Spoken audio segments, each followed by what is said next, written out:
Josephine Mothengi is a young Kenyan poet.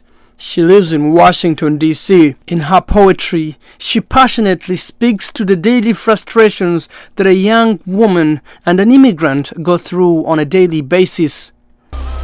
Forget the fact that I typically express myself through symbolism. The only ism you should expect to find right here is a colloquialism, or my choice language for describing a cataclysm, because I can switch it up like an inside a prison. I'm sick of swimming around in a toxic cesspool with two-faced morons who seem to think they're cool. I'm tired of being mistaken for a fellow fool, so I woken up and I wiped off the drool. I'm sick of inhaling that social retardant that erases your brain of that which is important, so I've chosen to go on an angry rant because I try to make sense of this, but I just can't. My poetry started initially as just a way to keep myself sane, to vent about things that I was angry about. But I found out the more I wrote and the more I performed, it was kind of therapeutic for me. It helped me deal with a lot of things. So if I can just influence someone else that way, kind of just have them feel like they can express themselves in a way. Josephine describes her style as deaf poetry, a popular African-American hip-hop poetic genre. There's not a whole lot of, you don't see a lot of African poets, I feel like. I'm trying to establish myself as, yes, I'm African and I'm an artist, but I'm not your traditional artist. Oh what does it talk about? I've written a lot.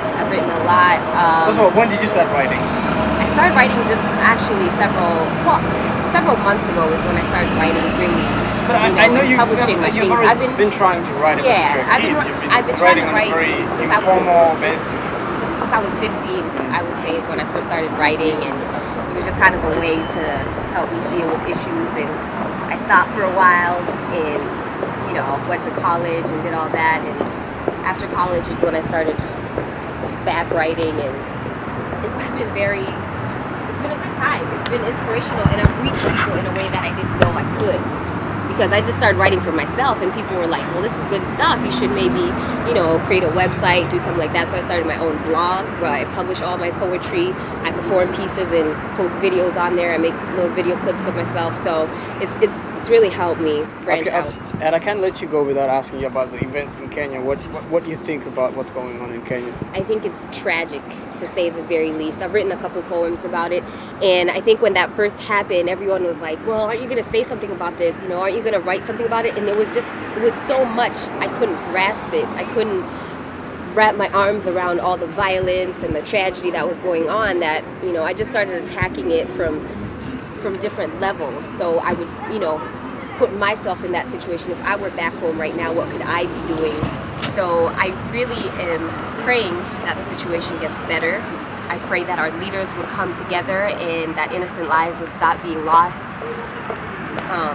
But it's mind-boggling, to say the very least. The pieces to the puzzle even pretend to fit. Things and people that once controlled me fade away for a little bit.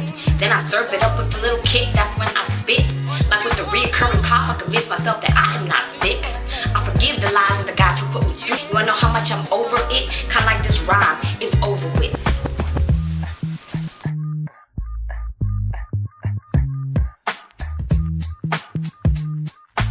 For Voice of America, I'm Jackson Vunganyi.